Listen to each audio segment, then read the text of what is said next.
the show that has hosted everyone from Sugar Ray Leonard to Keith One-Time Thurman. This is Tough Talk Tonight, brought to you by Heavy Bag Boxing. Welcome everybody to Tough Talk, all boxing heads everywhere. My name is Lucas Biggers. I'm your host as always. Alongside me is Rob and Sakura A. How's it going, guys? All Yes, right, sir. all right, all right. Good to have everybody back in the swing of things. All right. As soon as I said that, Rob turned his camera off. Freaked me out. All right. Guys, we got some boxing this weekend. One of which I'm going to save for later. But first, let's discuss Chisora taking on Tyson Fury this weekend. Guys, number one, I'm going to just ask. I'm not going to beat around the bush. Why are we seeing this fight? Why? Well, When you look at it, he's lost 3 of his last 5. Fury has to fight. He has to fight. He said he was going to retire, and he teased us with that. He has to take a fight this year, otherwise he's not going to be prepared for nobody else. And we know the type of person Fury is. When he is idle, the demons get to him.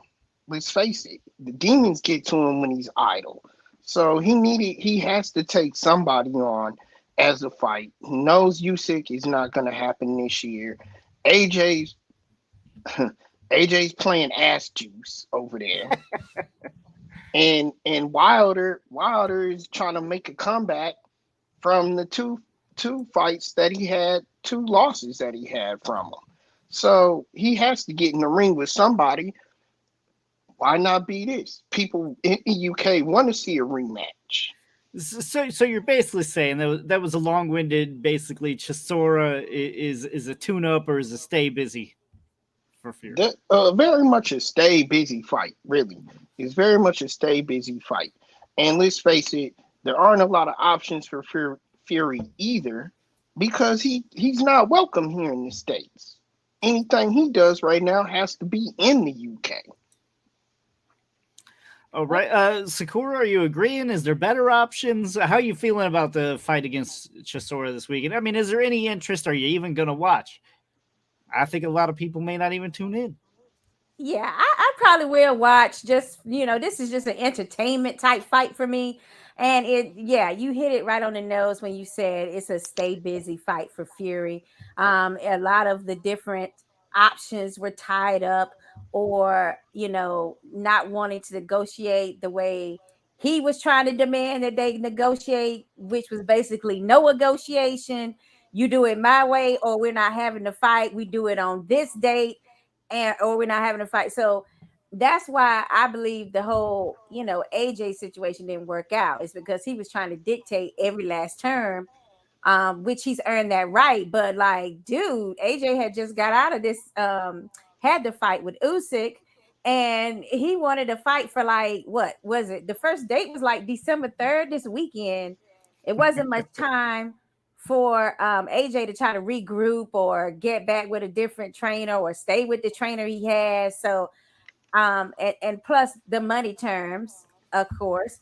I'll just say that Chisora is one of those type of entertaining boxers that I am willing to watch a fight with him, even if I'm not expecting him to be able to win, because he's very entertaining and he does come right at these guys, right? And he doesn't let his older age prevent him from doing that. Now, is this a fight that we would have seen in normal times, even 5 years ago? I don't believe so.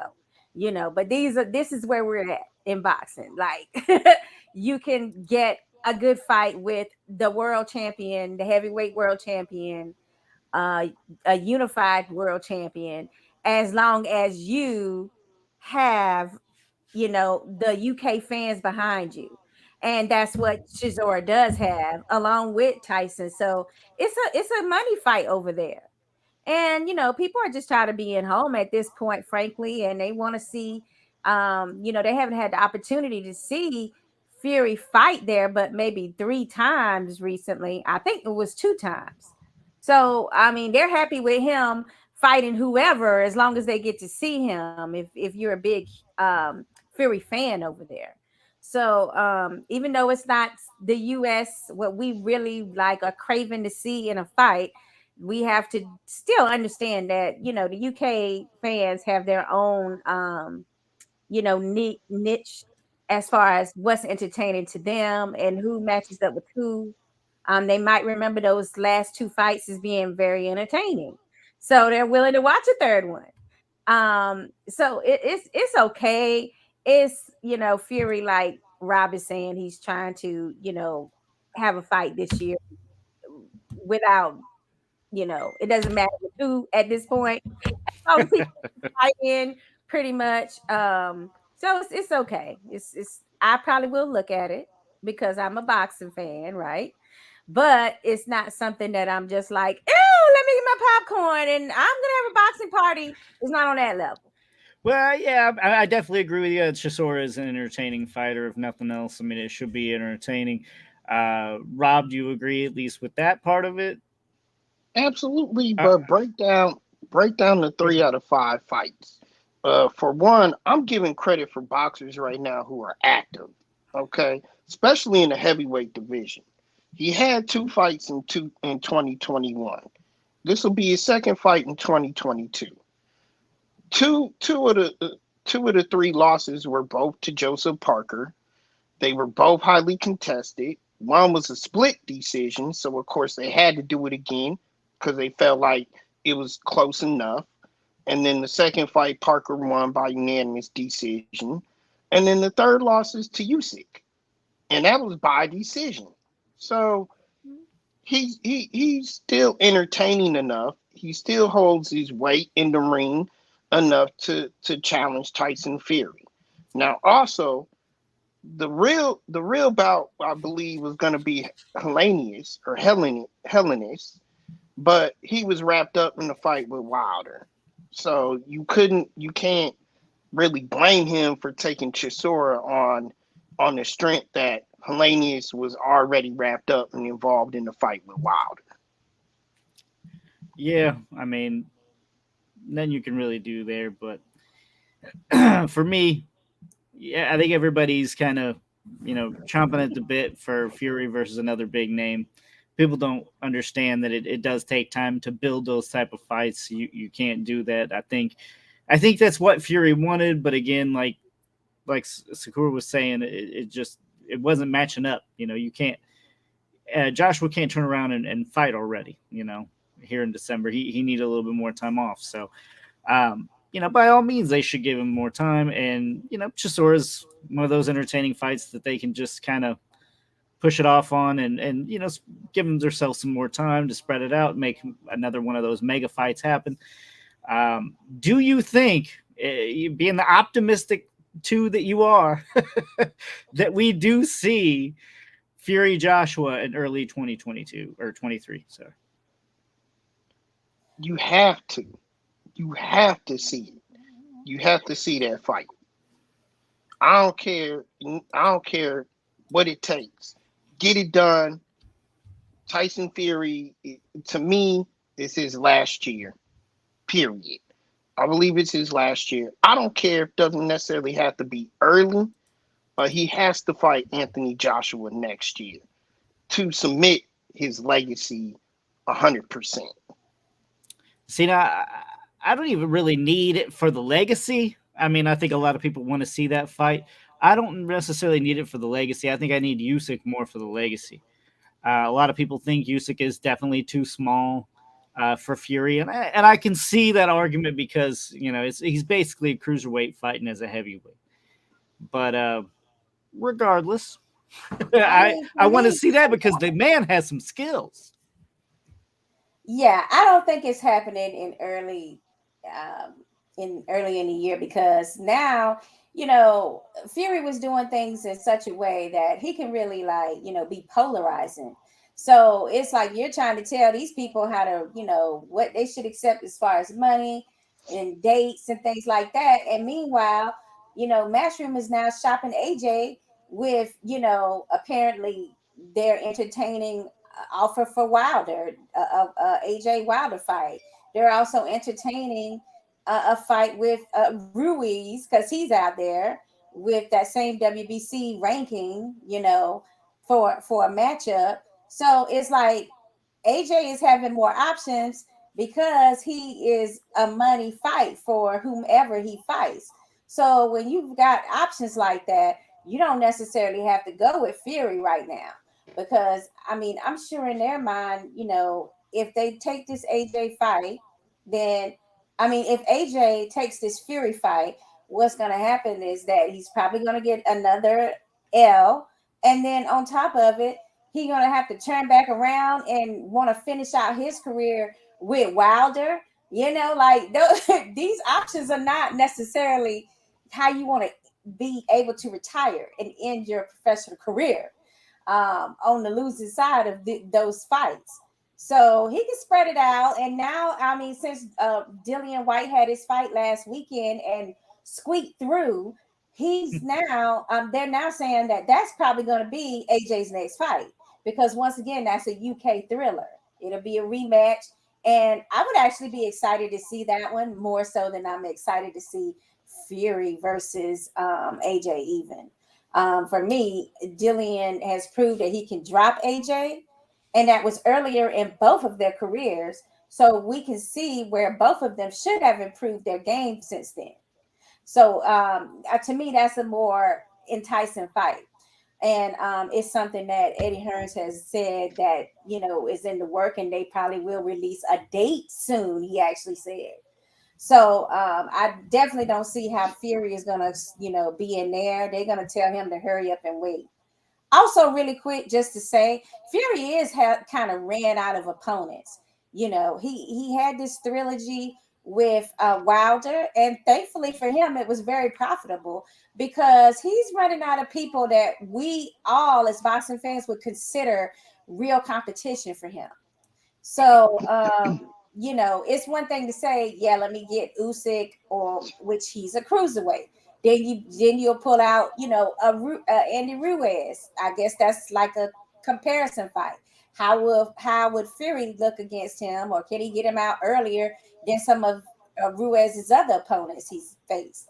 So then you got Wilder again, because if this WBC eliminator happens between Wilder and Ruiz, what we're going to see is that they're right back at having to be number one contender against Fury. So it's like you're still trying to recycle these same guys. And it's just he don't have that many players to play with. You see, and that's kind of what happens. Like, Fury kind of dominates these guys. And that kind of makes your opponents less than, right? It doesn't mean that you can stretch your name out and stretch your, for example, right? AJ is more watchable just because he is more vulnerable, right? Because he can be dropped by a Dillian White. He could lose that fight. I don't think anybody's really worried about Fury losing to Chisora. However, Chisora AJ, then all of a sudden, that's actually a competitive fight, Right. So, there's a lot to say about that. Sometimes you look too good and that draws away some business, Right. What let me ask both of you and both of you to answer this. What is the worst thing you can be known as in boxing? I guess a word, lot of people say gatekeepers. A lot of people don't want to be labeled as a gatekeeper. I think a gatekeeper is definitely harsh, especially on a man's ego. But I think more than anything is just a pretender. One of those Jake Pauls. I think that right now is a pretty insult if you call somebody. I agree with you both, but I'll give you one word: soft. It's soft. And that's the problem with Anthony. I'm sure that's up there. That's the problem with Anthony Joshua right now. He has a legacy right now to be known as being soft. He better get his lick back. Okay, I understand you saying soft, but the thing of it is like, to me, it would be a gatekeeper is pretty much a good standing to me in my mind, because it means that you're so competitive and that you are like considered, the wild card. So you might pull out a fight against this guy, but then a different guy, that it changes. So it's like you're the wild card of the division, but also you're the one that's getting a lot of work. I mean, Right. to me, It they mean it really are. means you're getting it means you're getting fights, Shakur. It Right, means you're you're getting getting fights. I feel like they're treating Isak Cruz. They're treating him like he's a gatekeeper because they keep passing him around, right? But at the same time, he's not really a gatekeeper because he hasn't been tested and had that world championship um, level fighting as much as he should at this point. Like they want to use him Right. for a fight, so they're passing him around like, hey, you can, Devin Haney, you fight him next. We're gonna order this fight. Then you And, got and you people want notice to see him nobody against really wants Javante to again. fight him though. Nobody wants to fight him. He was supposed to Yep. fight Ryan Garcia, and they was like, they Not both really. already Wait a have minute. things. Like, did they though? Did they, or are you Right. just letting them out of their obligation? Right. well, Right. that's off topic. But It is I off topic. know it is, but at the same time, you asked. but to that's off topic. But to bring it back to what Shakur was trying to make, sometimes you get that gatekeeper. You better be careful who door you knocking. Yep. Yeah, That's true. Because he could be thinking Chisora is just an easy, like Fury could be thinking Chisora is an easy mark. And, just somebody he can stay busy with. But at the end of the day, he think he's positive he's going to get the win. But with them people, when they got power and you get hit with something that's ferocious, you know what I'm saying? Like anything is possible. Those are wild card opponents. especially in the heavyweight division. Definitely anything is possible. Let's take it back to this statistic. Chisora is a plus 1,000 underdog. So basically, you bet $10. If he wins, you get 100. Rob, good enough odds that it would intrigue you to put some money down. This is boxing. This is the heavyweight division at that. In boxing, those are good enough odds to put down for anybody, even if you don't even know who Tyson Fury is, because it's That's fair. heavyweights. There's gonna be thunder, and one punch can end the fight. Definitely true, Mm. and that's true on most boxing events. But like we just said, it's definitely more in the heavyweight But are you division. gonna spend the money? He asked you, would you bet on Would this? you bet Are on it? you gonna spend the money? Personally, That right ten now, that $10, yes. $10. Anything more than 10, no. Okay, I might risk $10 to get a Hey, quick hundo, but that's I was about gonna it. say, I was gonna say though, if you just have a hundo laying around, throw it in Yeah, there, then you turn that into 1,000 real quick. yeah, you never know. Look, I just had some unexpected expenses, and Christmas is right around the corner. I'm Oh, Yeah, time for that quick hundo. I feel that. I feel I'm that. feeling you on that one. Three kids. My wallet's just only thing that dust comes out when I open it. That's all.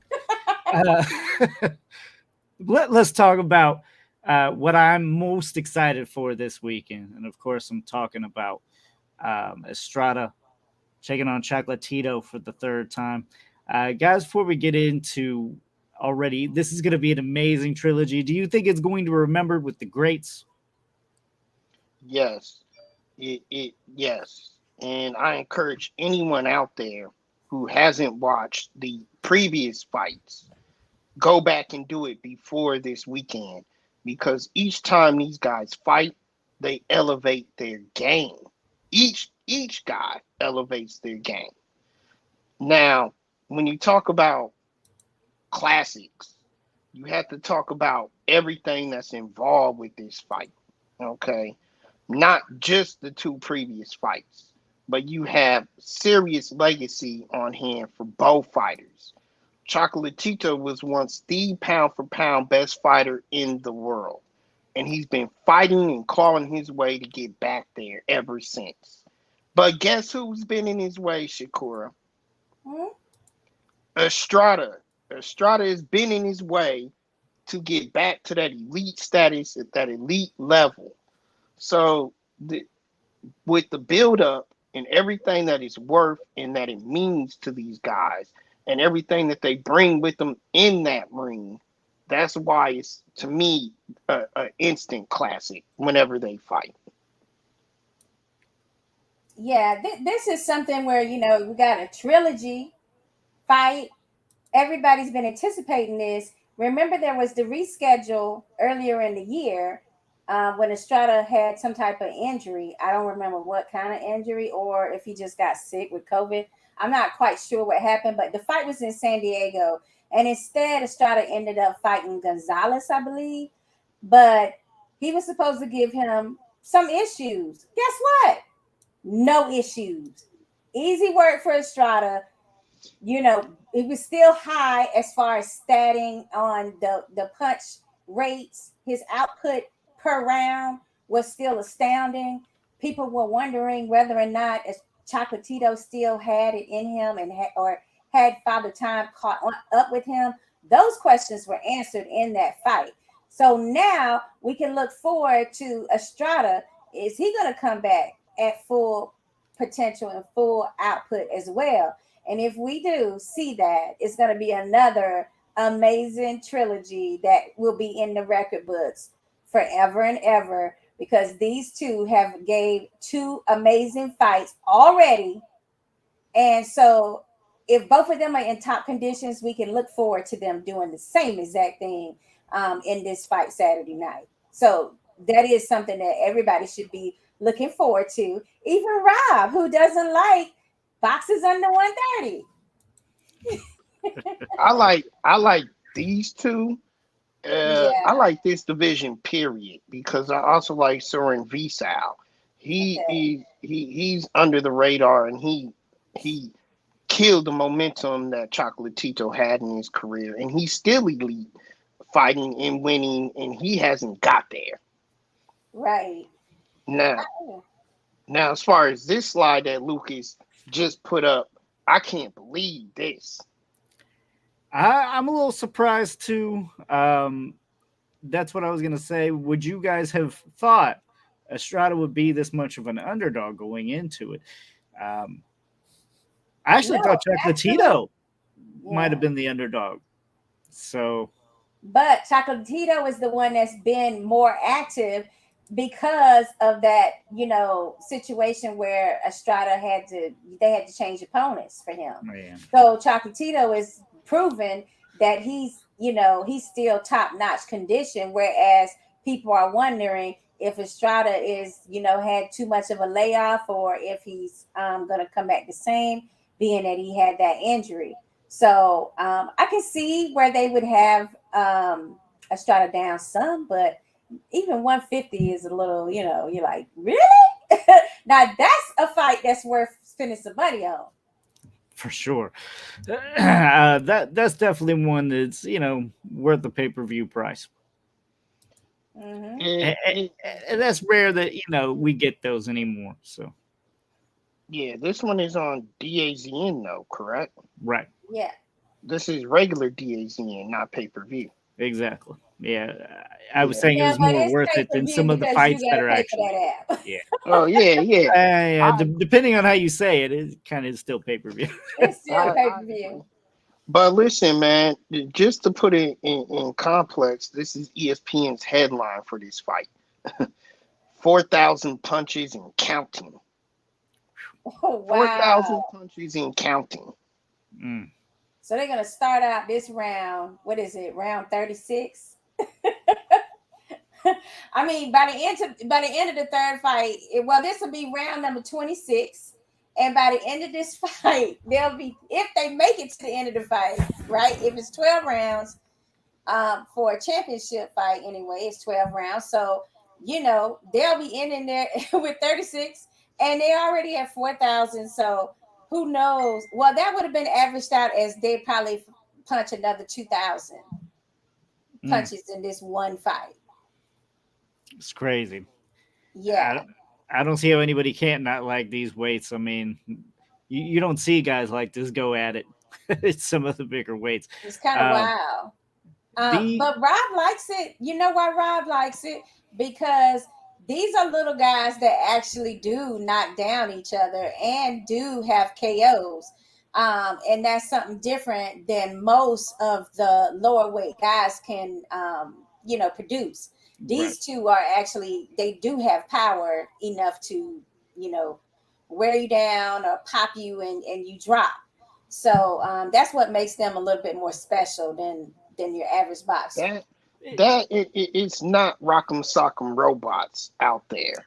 There's menacing punches. They throw with the right volume, and they throw with the right intensity of punches. Yeah, Mhm. they might throw over 4,000 punches in two fights. No, they might they'll throw over 1,000 punches in this one. But when they do land, they land solid. The effects wear on. Right. So, yeah, Rafa Gonzalez, Estrada should have won the first fight, but Chocolatito should have won the rematch. So it can be a toss up. agree. Yeah. I mean, And it's the trilogy. to kind of also piggyback what you guys were talking about, yeah, these are lower guys that actually do have some knockdowns, but more than anything, it's that they can hurt each other too. You'll see those matchups where you can tell one guy has no chance of getting him out of there. He has to box, whereas these fights anybody can go at any time. You just never know, and that's really what keeps Estrada-Chocolatito so interesting. Um, and I do honestly think it is going to be a trilogy that we keep looking back on and studying. It's rare, especially in this modern day. Um, and I may end up talking about it a little, but I know we were talking a little bit about how fights don't matter as much anymore. Fighters are getting paid to basically just come in and lay down in some cases. Um, but that's maybe for a little bit later, more closer to tough talk, or more closer to Rob's rapid. But guys, I do want to catch your predictions for this fight, so let's lay it out here. Uh, Rob, who you got, and I by would how? I would not want to go first in this one. I would not. This, this has been an extremely tough call, and and I've been wrong both times. I was wrong both times. Okay, I was wrong when I thought Chocolatito was going to wipe the. I thought he was going to wipe the floor with Estrada. Estrada won pretty. I thought Estrada won pretty good in that first one, and the second one I thought Estrada was going. Was too much for Chocolatito, and I felt like Chocolatito would. So it's very hard. It's very hard to call this fight. Um, what I do know is it's gonna be action packed from the opening buzzer to the end. And I just think both of these guys are too damn tough. They're just too damn tough to get knocked out or even knocked down against each other. Um, but it is a trilogy. You have to decide a winner for this one. I just think you have to get a winner in here. And I'm going with Estrada. I'm going with Estrada by another split decision, and we Oh man! still ain't gonna be satisfied. We So gonna you want to see you saying there's still going to be answer or no answers left for us? Oh man, Javi, thanks for joining us. We're What's going we're on, talking guys? we're talking about Hey. oh, here you go, Rafa Gonzalez. It can be a draw. Yeah. I was Ralphie. I was gonna say draw, but my co-host here would kill me, and B, I just in a trilogy fight. I think you have to declare. You have to try to declare a winner. Yeah, I mean, we try to do the picks. I mean, we try to stay away from draws. Even if we think it's a draw, we try to stay away from that on air just because of, it doesn't give us anything. We got to have something to go by. So Rob's got to make a pick, and he picked Estrada. Javi, who you Split got? DC. Man, listen, I'm gonna go with the experience. With the guys with the more miles and the odometer. So I'm gonna go with my man Chocolatito because I feel like his experience is gonna pretty much carry him. He has a little more quality rounds, But this is a 50-50 matchup, man, and these guys are matched up stylistically so like even that no matter how many fights they fight, it is always going to be a war that is only a matter of like a round or two that's going to make the difference, unless they knock each other out. But one thing about them is like they throw a lot, they work the body, they take a good punch, they fight forward, they fight going backwards. I mean, this guy do it all. You know what I'm saying? So it's like we're gonna have. This is what I call boxing porn. This is like because we're gonna see everything in that 12 rounds. And honestly, at this point, this should be on OnlyFans. Oh, that was a Uh, cute analogy. I like it. I like it. don't be giving Bob Arum any any suggestions. He might actually take you up on that. Man, He's you, trying to do you can't give no boxing guys OnlyFans. no suggestion, man. They aim for the money. We can see it when they have these like super suspicious pay-per-views and they're signing with a bunch of new guys on the block that we have no idea who they are. But I'm telling you something, boxing and money, they don't rhyme with each other, but they go with each other. That's very You true. know what? I gotta go with Javi. I'm leaning towards Chocolatito too. I know he's considered older, right? He's a little older, but he does have more championship rounds under his name. And also, I think this is one of those fights where it kind of like sticks out in his mind as something that he wants to correct. Like he wants to avenge this whole Estrada situation. And he's one of those boxers that actually does care about being the best in his division. So I have to lean a little bit more. It's probably going to come down to who wants it more. And as Ralphie pointed out, and Rob, like, yeah, it could actually end up being a split decision or a draw. But I think that Chocolatito wants the W more. I could be wrong. Estrada could be like, one of those people that's just quiet about what is really on his mind with this fight. And whichever is the case, I'm just down for seeing it. And yeah, we know Javi has more fan only hours in the bank than all of us probably combined. The question is Javi the one getting paid, or is Javi paying people? Hey Right. man, Let's hope not. I'll send you the link. I'll send you the link. Yes. Listen, he got people paying him probably. I think we're gonna be split this time, guys. I think I like Estrada in this fight. I do Okay. think some of the wars have kind of wore Chocolatito down. I expect Estrada to pull away in this fight, not by a lot. I'm expecting not a unanimous, maybe a majority decision. A lot of 115, 113s. Nobody getting dropped. I agree with Rob there. I think they're just gonna continue to go at war. I think his youth is going to carry him through in this fight. So I get Estrada. Okay. Question is, guys, where do they go after this? Right? Especially if it's another close one, we're going to want to see another one. And this is going to turn into, Pacquiao Marquez. We're going to go 4 or 5. I mean, what do we got to do? Yeah, so I Can we get already like a told. 13th round where we just say, screw it, let's get this shit over with? Like, I already told you.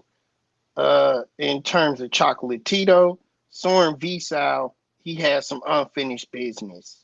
Soren Visal still out there winning. Handle your business. And that should be the end all be all fight for Chocolatito. There's nowhere else for him to go but to Soren Visal to avenge those devastating 2 losses that he had. I would like to see the Soren base out, but I don't know. I think in my mind, I guess they're going to steer clear.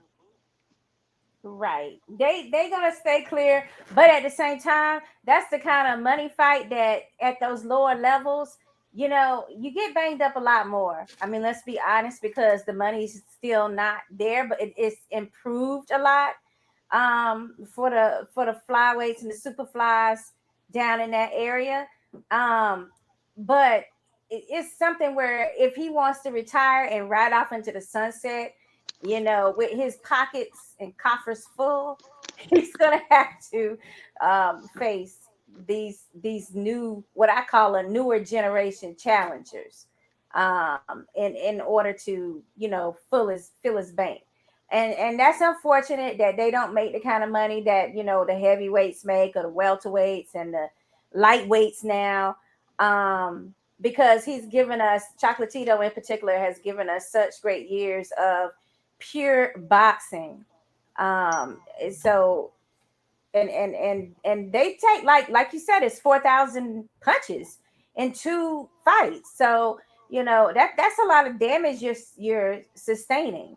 Um, and I'm sure it does eventually, it's going to have an effect. I mean, it's just wow. He's like a superhero to me, because I mean that's a lot of punishment that they take in their fights. Like, to me, this particular matchup, it kind of reminds me of Fury versus Wilder a little bit, because when those two fought each other, it's like you knew you were going to get fireworks. Like, all 3 fights were action packed. Not saying that the second one wasn't competitive at all, but just saying, like, the level of excitement and the type of entertainment value that's there with this particular matchup reminds me of that, just at a lower division. So I think people are going to be interested in this fight more than we've seen in the past, as far with those particular weight classes. I definitely agree with you there. So actually, I changed my mind. Soren Visal just lost to an amazing fighter with an amazing record at these weight in this weight class, Mr. Jesse Rodriguez. Jesse Right. Rodriguez has actually beat Israel Gonzalez, Soren Visal, Quadros, yeah, Jose Burgos. If you remember Burgos, this kid is killing the game in this division right now. He definitely deserves a shot at the winner between this fight, because he's beat all the guys that they came up and got their fame from. Right. And think about it, like that's what I mean by, in order for Chocolatito to have that retirement money type fight, he got to fight the next generation, basically. Rodriguez just popped up on the scene, really. But there's nowhere else for him to go, really, unless he does decide to fight him if he wins this fight. Yeah, I definitely agree there. Man, first of all, I'm just memorized by my man Robert knowledge of the 115s and 111s. No, I mean, I'm surprised he even knows about these guys when he says that 130 and under, or 135 now, right? 135 and under now. It doesn't even matter. But hey, I'm just so grateful that my man has this knowledge of these little guys, because my man that he mentioned, Bam Rodriguez, that's the next guy right there. That's the fusion of, for me personally. I feel like this guy has a little bit of Chocolatito, a little bit of Strada, a little bit of Quadras, a little bit of Inoue, and then Yeah. his own little style. And this guy is a complete package, and he's just starting to get into his groove. I think this kid had a lot of potential. Yeah, and he got a great personality for it. I mean, I just loved it. I knew he had a little attitude about him, a little spunk about him, because he was like, "Don't call me Bam Bam. My nickname is Bam. I don't want to be called Bam Bam." It's like, don't disrespect me. I kind of like his attitude and stuff. Like, he's a good, he has the potential to be a superstar, like Javi was saying. So, I think that that's a newer generation coming in behind an amazing group of boxers that's been there for the last 10 years. So, we got to see who's going to hand over that mantle. Is it going to be Estrada that faces Bam, or is it going to be, is it going to be Chocolatito trying to wrap up his career? Um, It would be great either way. Yeah, I like Javi's basically seal of approval on Bam. That Right. We might have to give him a segment, Lucas, where he tells us, who's his seal of yeah, approval seal of boxer. approval contender. Hey, Boom. I like Yeah. that. I like that Yeah, idea. I mean, this guy, Bam, is kind of like Jermaine Ortiz. Is like these new kids that they check a lot of the boxes on the list that you're like, okay, shit, we got something here. You know, it's like a fresh air for the new generation because not that the old people, you know, that some people are old and nothing like that, but it's always good when you see a whole new style and these kids that are young and they're dedicated, they were the right team, they have the right moves, and they're all about boxing. Those are the ones that a few years from now, you know, they're gonna be the little superstars, making noise, bringing the sport back. You know, they're Hmm. he has a little bit of a throwback too. You know, he wants the belts, he wants to unify. Like Yeah. a lot of the guys, sometimes you know they good and they have this amazing talent, but you can tell the kind of info, you know, is money first, then boxing. But some of the guys like no, they want the boxing first, and then they allow the money to come after. You know what I mean? Yeah. for sure. Yeah, a little bit too much worried about the currency versus legacy, but sometimes it all clicks together. And Let's also, guys, my bad, Lucas, for interrupting. I no, just want to go, make go sure ahead. that my man Robert also gets my complete seal of approval today for his knowledge of the 135s and under. So, hey, man, you're making me proud right here, Robert. Thank you, man. I appreciate it. Don't get used to it. Rob Boxing wore you down. Let's Yeah. talk Zapata versus Prograis. Guys, first and foremost, I'm gonna keep coming back to it. I don't know why it was a pay-per-view. That's first and foremost I'm gonna say. I don't know why this is not just a main event on something that we can watch locally, but that's neither here nor there. I mean, come on, man, we got Estrada Chocolatito on DAZ, and can we not get this fight for not on pay-per-view? So really, I only caught the highlights. So I'm going to be honest, I'm not one that can even speak about it fluently. So Rob, did you buy it? Did you see the entire fight? Maybe you should just say if you saw the entire fight. We gonna get uh, you know sealed away for being a piracy something like that. But yeah, no, let's steer clear of that. No, no, hell no, I didn't pay for that fight. Okay. Did you watch the fight? Yeah, highlights like you do. Okay. Okay. I watched the full fight. I did pay for it. Now, Respect, of respect. course, Progray is my dude, so I had to give him that support. But it also probably was a pay per view because it actually was a world championship fight. The whole time they kept saying eliminator, eliminator, eliminator, and I don't think that it translated well. That hey, this is actually for the WBC super light. Sorry, yeah, super lightweight title. So because whoever the winner of this is supposed to be able to fight somebody like it's like another two boxers. I forget which two they'll be facing. So people kept focusing on the eliminator part Mhm. and then didn't realize that hey, this is really like a world championship fight. So basically, what happened was, I mean, it's the reason they say there's levels in this game. There's levels. So Prograde was basically showing Cepeda different looks throughout the fight, and it was throwing him off really bad. And he was also very aggressive. Anytime that Zapata would try to come up with an answer for what Prograde was doing, he would then switch it up and start doing some other type of strategy, and just always coming up with a new plan, like having he used all the tools that he had, and he used it at different points in the fight. And And of course, and he credited Zapata for that because he was like, I yeah, had to change it. He caught on right, to it. I didn't mean to right. cut you off. Sorry.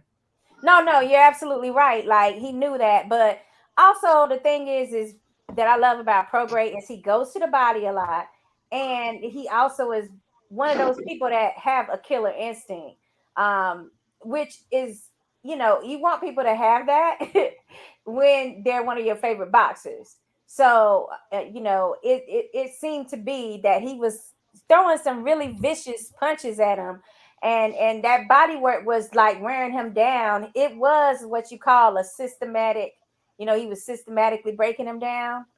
That's what we saw throughout, and eventually he did land that devastating left hook that Zapata didn't see. So it threw him off balance right away, and he just, once Regis had him hurt, it was over. We knew, I knew that was going to be the end of the fight, because he's definitely got that killer instinct to where, oh, you hurt now, oh, I'm finna finish you. And he also was doing a lot of angles with Zapata that he's not used to having in his opponents. They kind of were standing up right in front of Zapata, in which that allows him to set and be able to throw those killer, devastating punches that he's known for these KOs. But he wasn't able to plant his foot to get off those shots. And Regis was constantly turning them. He was turning them and making them turn, and he was hitting them with angles.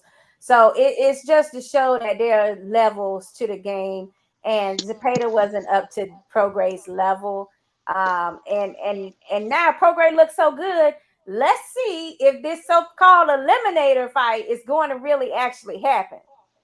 Because when you look that good against your opponents at that level, and Zapata, who's known for power, wasn't able to do anything with his with Zapata, with Progray, as far as landing something solid. So it makes it where he was already avoided before this point, and then you have a spectacular performance like that. I'm still kind of weary as to whether this eliminator bout is going to transpire. Well, the eliminator bite might, the other half of the eliminator may happen, but whoever that winner is, he's supposed to be waiting. Progray is supposed to be waiting for that person. And I don't know if that's going to happen. Nobody's going to be signing up to be like, yeah, give me Progray next. But at least he has a belt now. Like, again, it's his second time as a world champion. So at least he has this WBC title that might entice somebody to feel like, yeah, I want that, and I'm gonna try to get it. True. Yeah. Do we see a potential fight going on with either Josh Taylor, whoever wins out of that Josh Taylor Catterall rematch? No, the actual fight that we're looking at for these two is a winner between the fight on December 10th, which leads me into another topic or another situation here.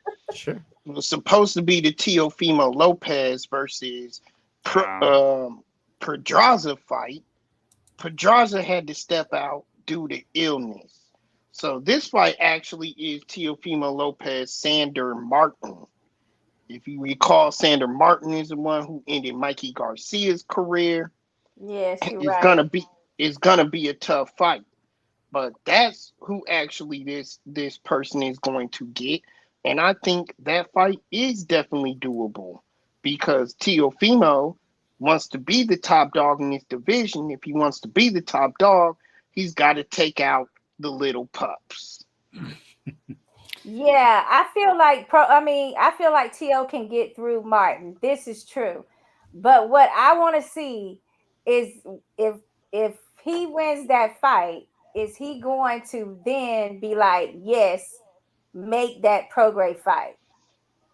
Because he's now the WBC title holder.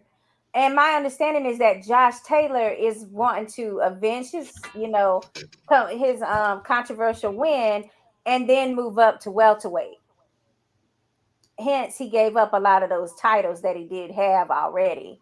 You know what I'm saying? So he still, his end goal was still to move up to welterweight.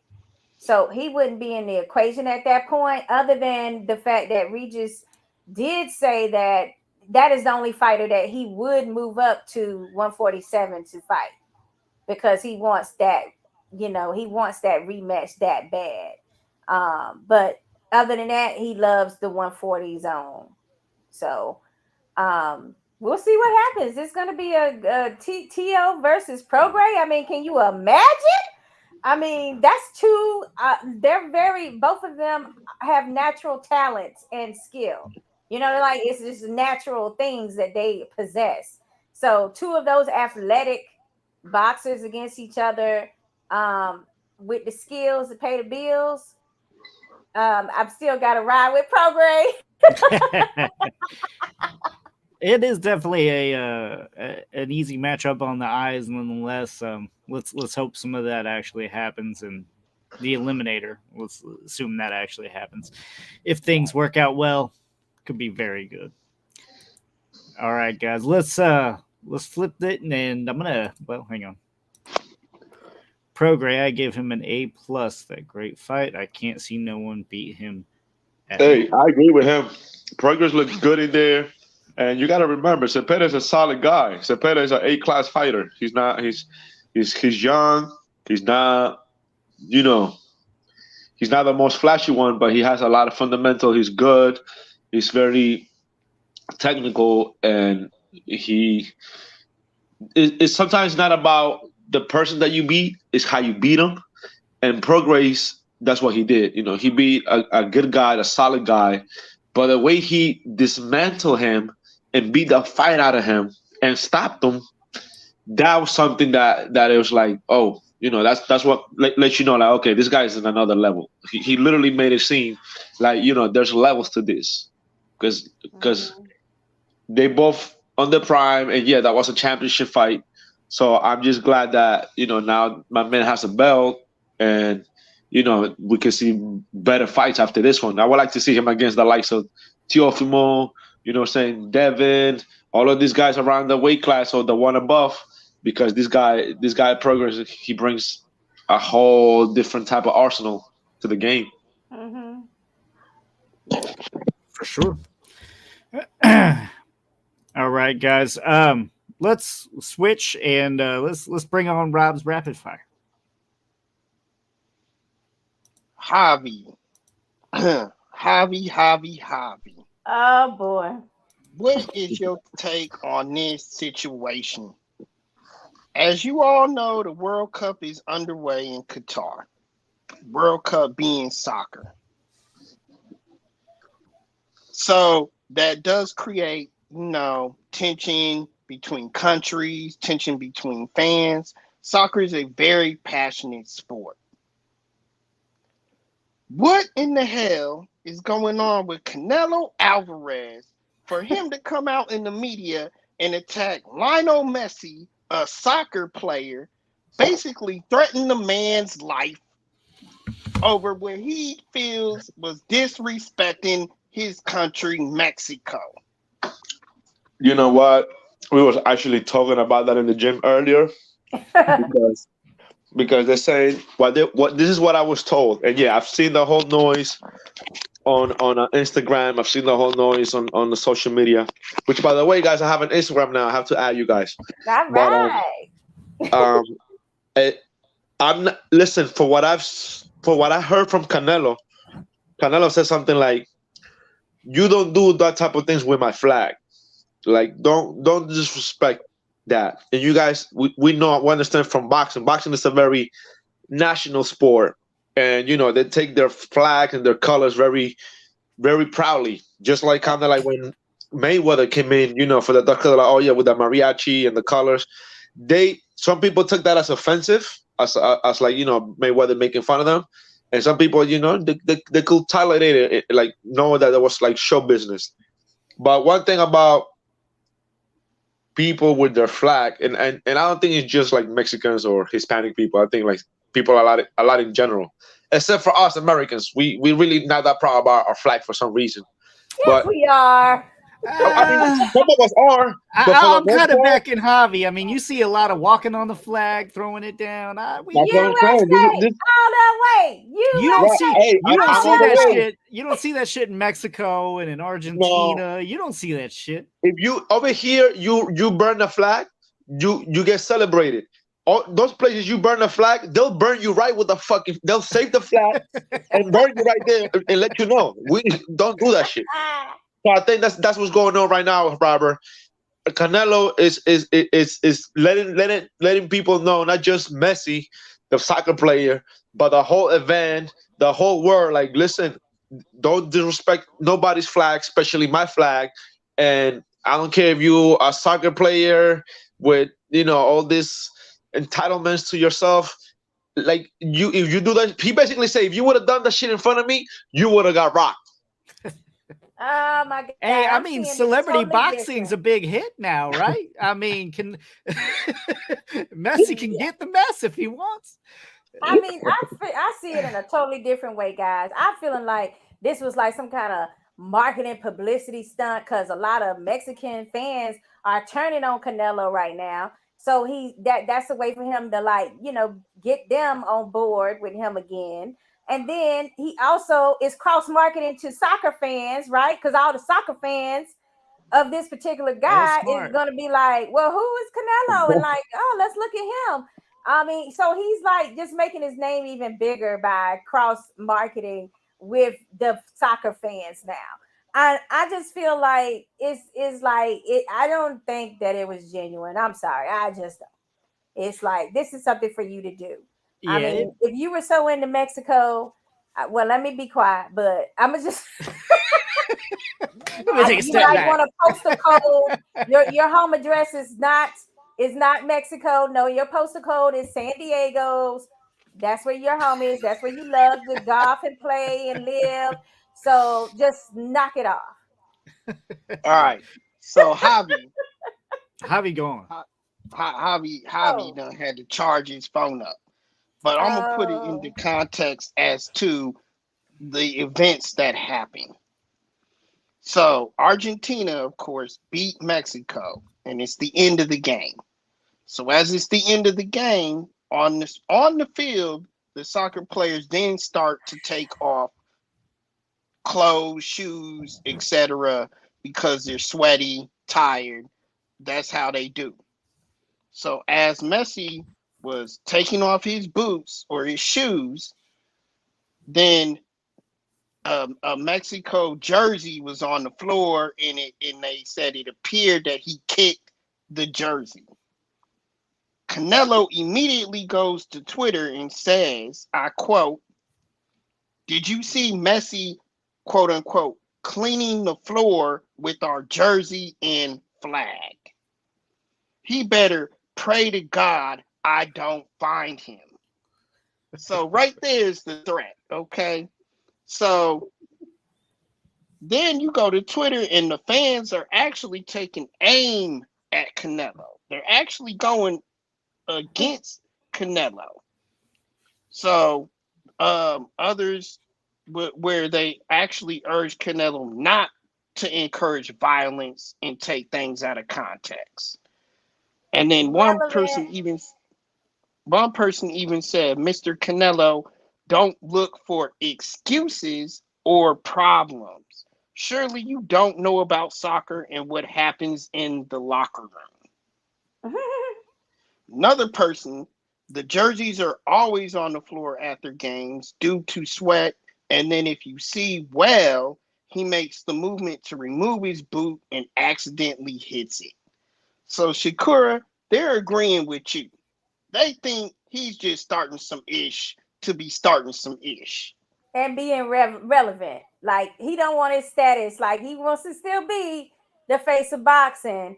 And this is one way. Like if your name start dying down and people aren't talking about you, well, you might have a little Tweety bird out there or a little comment or whatever. And now he's getting like multiple tags from all these soccer fans and different people putting his, hashtag Canelo or hashtag Alvarez. So, that's what it's all about. It's business. Yeah, I mean, it's smart business too. I mean, like she said, he's reaching out to everybody. He's getting, a big jump on things and keeping his name relevant. And he's getting it from Floyd Mayweather. I mean, the guy that does it the best, right? Anytime anybody started to kind of come close to getting some good attention in boxing, he would pop out of nowhere and just say some random shit like, "I'm about to fight somebody. You're gonna hear it soon." And then we would not hear. And then we'd be like, "What, Floyd? What you doing, Floyd?" We'd forget about whatever was going on over here. And Right. now we're like, "Floyd, what's up?" Yeah. And here's the thing. Canelo's been doing that a lot lately. Go back to the Caleb Plant incident when he's trying to put words in his mouth, saying that he talked about his mother, which he never intended nor did. Um, what's gonna happen if somebody pulls a Floyd Mayweather on his ass and goes out there in some conquistador outfit, mocking him? You know Yeah. what happens if somebody does actually try to get in his head and disrespects his country in the post conference fight? No, these are things that he has to keep a cool head on. And Ralphie, Exactly. Ralphie, I think that's the real problem with Canelo is that there were no Argentina jerseys, only Mexican jersey because they lost the match, and that's his real issue. Right. That's the whole soccer locker room thing. Is you go in and you're all exuberant. You just got this W, you got this win, and the team's jerseys on the floor. Like if they'd have beat, I don't know who, Canada that day, Canada jerseys would have been on the floor. You know what I'm saying? I mean, but the man was trying to take off his boot. Like this is a nothing burger. Stop it. Right. It'd be different if he was like stomping on it and kicking it or trying to Yeah. burn it, like.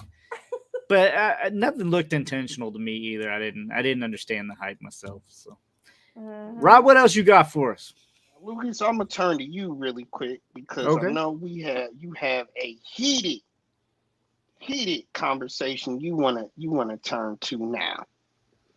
But what's up with these fighters trying to make a name for themselves, whether it be a debut, their first fight, whatever. And this is an important topic now because ESPN is hosting fighters with debuts. They just had Fernando Vargas's son on a card on ESPN Plus at 2-0. So these guys are now these prospects. The way that the movement is going in boxing, even if you're a prospect now, you're getting publicity. You're getting on TV. You're getting on the show. Right. So what is with these guys that are trying to make a name for themselves or make their debut and actually trying to handpick a fighter? Actually trying to handpick somebody so that they can be that will match them up or mismatch so that they can actually get a win. See, we had the Floyd effect, right? Where the O is, it has to stay, or otherwise you lose value. This is worse. This is the Jake Paul effect. Okay, and what I mean by that is people are seeing like he's boxing, but he's not boxing at any boxers. Like, and he's still getting a lot of hype for this crap, right? He's still getting a lot of money, a shit ton of money. And let's face it, some of us believe that he had set up a fight. Whether you're right or you're wrong doesn't matter. What matters is public opinion, and what they're seeing is, and what most people in the business know is, if you get to like 17-0, it don't matter who the hell you fought. You're worth about $500,000 in your next fight. You could be getting a big fight. So people have gotten an insight onto how boxing works and the political gain and how the money works, and they're trying to take full advantage of it. Nobody really wants to come out here and prove themselves. And a little bit more about what Rob was talking about. So we all kind of talk off air. We all have our own little group chat. I did share something that I found on Facebook from some local fighting. Somebody was basically messaging another fighter to take a dive.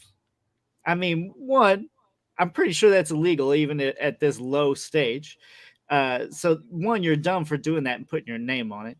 I'm debating on sharing that with our group, but I will check with the person it was sent to first. So again, please follow us at Heavy Bag Boxing on all of our social media. Um, but I agree, Rob. It's just to a point where it's getting ridiculous, and I don't think people want to fight they want to pretend fight. They want to be able to say like, I used to be a fighter. Look, I was undefeated. You know, you fought old guys who were 1-28, 1-79, or guys that didn't even have a win on their record. You know, so only the people who are in boxing would be like, well, damn, you know, you ain't shit. But the people that are outside are like, oh, you know, that's awesome. Good for you. It's clout chasing, man, and that's what it is. Everybody wants to be somebody nowadays without actually having to earn it or having to put in any of the blood, the sweat, or the tears. Right. I mean, pretty much that's what Mayweather was saying. They were like, they always want to go to the Money Mayweather stage of my career without seeing how Pretty Boy Floyd did what he did and got through Exactly. tough, the tougher road. And it's also like, I'm not gonna blame Jake Paul for this. This is something that has been going on for a long time. It's just now it's more publicly known because Jake Paul, here's one thing. He can fight who he want to fight because he came into the industry already a multimillionaire and already having established a huge, fan base. It was already laid out there for him. So he can do that. But you are not going to be able to come into the game and dictate who you want to fight and be still respected. That's the problem. It's like people aren't understanding that your path is not this man's path. You're on your own path in which you don't have millions of followers for people to come to your fights and show support to you right away. So you I think can't that's do the what he big. does. I think that's the big cutoff, Sakura. I think you caught that. I think that's the big cutoff is people see Jake Paul and he seems like he's more down to earth or more like on the same level as the common man than a Floyd Mhm. Mayweather or somebody like that. So they automatically think, oh well, you know, if he could do that shit, I could do that shit. Right. I get what you're saying. He's an example of that for them. But at the same time, I'm saying that this is something that's been going on behind the scenes way before Jake Paul came, where you want to establish yourself and get a record of 16-0, 17, 18-0. And then that the fight you're going to get next is going to be, like you said, at least $500,000 in your pocket. So these boxers are striving to get to that point, and a lot of times, if they're A side fighter, which I hate A and B side fighting terms now. Me too, but it is what Yeah, it is. but if you're one of those boxers that they feel can go far in the career in their career, then these boxers are the ones that are having to make sure that record is pristine up to a certain point. Now, here comes the so-called B fighter who's like, I can make me a good payday if I just go along and with this plan, and I can pay a few bills and I can have Christmas for my kids. So I'm gonna take this fight right now because otherwise I'm not gonna have the money. Mm-hmm. And so there's a lot of like considered B-side fighters that are making decent incomes right now because they're bringing them in to lose. They don't say they're gonna lose, but it's automatically assumed that they agree to lose. So that's one aspect of it. The other aspect is that A-side fighter who's trying to keep that record clean, oftentimes is not really getting paid for their fights, because they're having to pay the slot fee and they're coming up with either their opponent's money, or they have to pay for the slot. It works in different dynamics. However, it looks like they got paid on the contract, Mm-hmm. even if that money is actually used to pay for something else. But they're not really banking any money in the bank. So this just makes a dynamic where they're like the more fighting that they're doing to get to those established numbers for larger promoters to see, the more in need of cash that A side fighter is. And this is something that's like a little known fact. A lot of people, and as far as just general boxing fans, don't really understand that you're seeing somebody and they're either selling tickets, or on your local level they're selling tickets, or they're trying to pay for their opponent or what have you. But yet and still you see them as having all these fans in the building, and all the hype behind them. They got the nice outfits on, and people are like, yeah, I want that, but they don't realize like how much struggle it really is in being that boxer. So So so they're using examples from both to decide, hey, I want an easy fight, but they're really not knowing what the hell they asking for. Y'all, let me ask y'all this, and then Lucas, I got one more promotion before we end the show. okay. But let me ask y'all to this then. So what is the difference, or what is it all about if a fighter say goes and fights in Mexico or somewhere foreign and build up a resume, kind of like, and let's be honest, that's where Canelo started. That's where he started and he was discovered. So what's the difference between what Lucas is saying here and a fighter coming over from overseas, like say Mexico, and taking in a Mhm. lot of fights? I mean, I don't. I honestly don't see a difference myself. I mean, you're. It doesn't matter if you're in the states or any country. You're still going to have what I consider the jobbers. You know, the guys that get in there, they get paid. They don't care if they really win or lose. They're there to fight. You know, they're there for to fill a card. And then they go home. And I think a lot of people are learning kind of the ins and outs of boxing. And as what Sakura was saying, some people take advantage of it. They know that they're going to get paid more to come in and either make the other guy look good. You're going to get paid Mhm. more on money on the side than what you're actually going to make from your normal purse anyway. So why not come in, do what he says, and get paid more? He can do that to the jobbers. It's once you start working up the ladder and you're like, oh, this dude's actually, he's got a record. You can't buy everyone. Eventually Yeah. you're gonna have to fight some damn body. But you And can you're build not a. doing yourself any favors either, You're really Lucas, not. because No. when you get to that next level and you're facing somebody that's really just as talented as you, and you're like not prepared for them to actually fight you back, you're at a disadvantage. You know what I'm saying? You're likely to lose that fight. For Um, sure. so And I they're think, not understanding that. yeah, I think we've talked about it before, but I don't think we really nailed the importance of how well a good manager is to bring you along correctly and have those gradual steps up, because some of them either it's like, oh, we're throwing you to the wolves, and that's too much too soon. you know Mhm. um Yeah. we I see it had time and another time. Is it thing. Gabe Rosado? I think is that. I mean, his manager kind of threw him early. He got Alfredo Angulo early. But yeah, he got a lot of those big fights well before I think he was ready for them. Right. But that's just one example. Go ahead. Yeah, I mean that ended up good for him because he is brought in a lot of times. He was brought in, you know, to be a tough fight for somebody. Getting back to that gatekeeper situation, Yeah. but I was gonna answer the question with Rob was saying about the Mexican when you go to Mexico when you're getting fights and stuff like that. Now that dynamic, that culture has changed quite a bit. Now when you go, like if you wanted to be a Canelo now and you wanted to build that record in Mexico, you would not have as easy a path because now when you go to Mexico, these boxers are a different breed. First of all, it's poverty and it's the type of boxer that knows if they can look good in that fight, they're going to get calls again.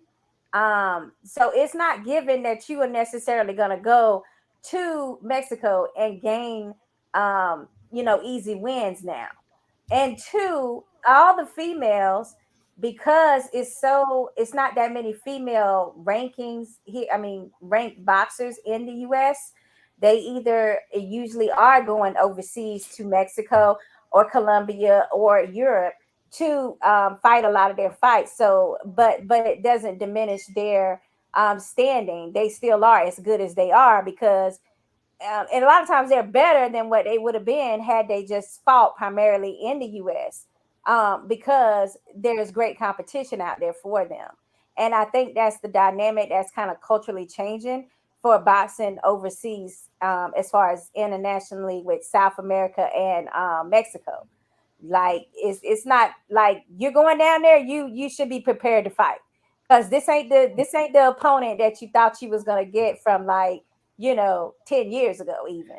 For Like, sure. So basically what she's saying is like she agrees with me, but it's like Mexican jobbers are so much better than American jobbers. yeah, That's kind of what I I would heard. have to say that is a true statement because they are living under way more poverty.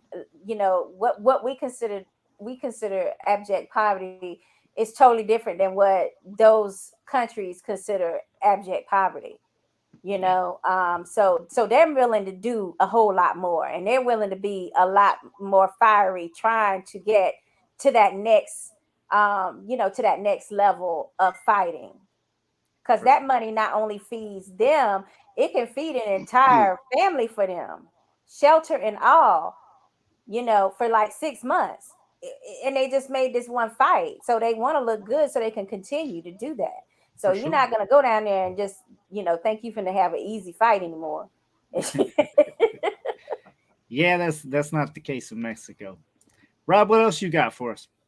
All right, last thing I want to promote because the trailer is now out, and the way that they're promoting movies now, it looks like they're promoting them months in advance. But if you haven't seen that Creed 3 trailer, definitely go see it. The movie is supposed to come out in March. I don't know if it'll have a special release this holiday or not. It usually comes out around Christmas time. It looks like it's coming out in March. Michael B. Jordan is producing this all on his own. No Sylvester Stallone. But definitely go peep that trailer in that movie. It looks amazing. No, I definitely do want to see it. But side note, I kind of take this like I take the whole Tyson thing where Tyson's not getting paid. Like, pay Rocky. Why is Rocky not getting He's paid for made his own enough creation? money I don't off. understand. I didn't read enough about it, I guess, to speak on it. But all I know is there's some hang up there and some bad blood. I know you feel some type of way.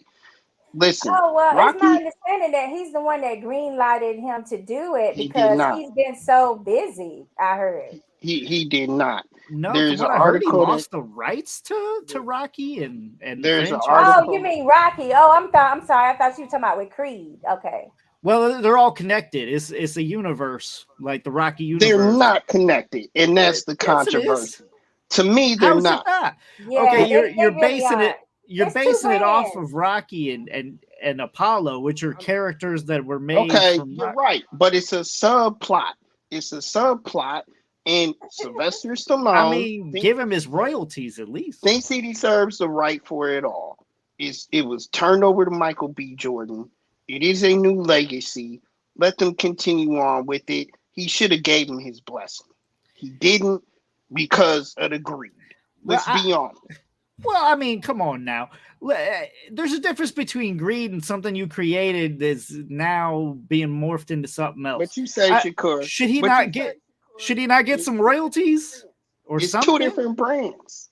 It's two different Yeah, brands. honestly, I've intellectual property. Those are two different brands with two different creators. He's getting money from Creed because he created it as an executive producer. He wasn't the executive producer for the Rocky series, even though he's the primary character. You see what I'm saying? So that should have been a part of his negotiations for that brand, but he's still kind of like he created a whole nother intellectual property with Creed, but he used that same character. So technically, who owes who money? He's using a character for Creed was created by Created. with Rocky as a character. And that's the problem, Lucas. So Everybody who's really seems owing to who think that money? Sylvester Stallone created Rocky. He didn't. It's Yeah, kind of he a was the mess. actor. No, wait. Sylvester Stallone wrote and created everything. That's the problem. He sold away the rights so that he would be able to make the first movie. That's where all the confusion is coming in, and he was been trying to get back the rights. I don't know. I Right. mean, he can. He sold it. I don't know. He I don't sold know. it. What does he want? Like you sold it. What But do I'm you not expect? sure. I got to read more because I know he sold off the very first one, but I thought he was able to get the rights back, especially after like 4 or 5 Rocky He films. probably did, Lucas. to And then Rocky. I don't know if He he sold did them to again. Rocky, but Creed is a different brand. Well, It see, doesn't matter though. I It's gotta an read up on this extension too. of Rocky. But I guess we're just going. We could be on this all night because Yeah, I nobody's think ever. we need to read up on that one a Yeah. little bit more because it's my understanding that he still has Well, Creed, but he did sign off on Michael B. Jordan being the executive producer and He turning the storyline over to him. right. Unfortunately, he did not. He even went on to an interview, and Sylvester Stallone went on in an interview and said, "I will never watch Creed 3 because I'm not involved in it, and I should be." Yes, I mean, I I don't mean, know. They seem like they I ostracized him in this last one. Maybe just trying to move it in a different direction, and it sucks for him. I mean, I kind of feel for him if, as a writer, if somebody took somebody and something that I created and is out there without my say so. I mean, I feel for him, but at the same time, if he signed his rights away, dude, you gave up on that. I'm I'm not sorry. understanding. Like, I don't understand how that happens. Cause I mean, in all these types of contracts, they usually have like some uniform standard. Like, although I'm giving up the rights for you to be able to create more or add more to this franchise, I still, still get my appearances, my cameos, whatever he wants to do. Right. So, or percentages, I don't know, but we'll see how that all pans out. Um, Rocky, yeah, I mean, even the beginning, it got off to a weird start. Like he wrote the whole thing. He was like homeless and living in his car. Sly was, mhm. um, sold his dog because he couldn't even eat.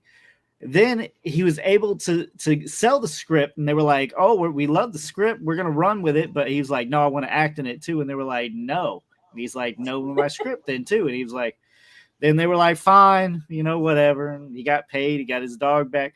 But I don't know if during all that transition he lost the rights. I don't know. But It gets that's kind confusing. of It's kind of like Marvel, right? Because you got yeah. Sony's got the right to Spider Man and certain other stuff, but they don't have the rights to X Men or Hold on, nothing else. That's hold all on, hold on, hold Disney. on. Let me because we all want context. Okay. It says in this article, this is by the Wall Street Journal or Wall Street Times or whatever. So Sylvester Stallone will not be reprising his role in Creed 3. In a recent interview with the Hollywood Reporter, and this is the interview that I'm talking about, he stated that he doesn't like the franchise's direction, so he opted out. In June, the actor, who was also a producer on the franchise, explained that he simply bowed out. And he stated, I quote, "I just didn't know if there was any part for me." And That's then and then since then he's went on to say he'll never watch Creed 3. So again, the problem is within Stallone. He wants a bigger part.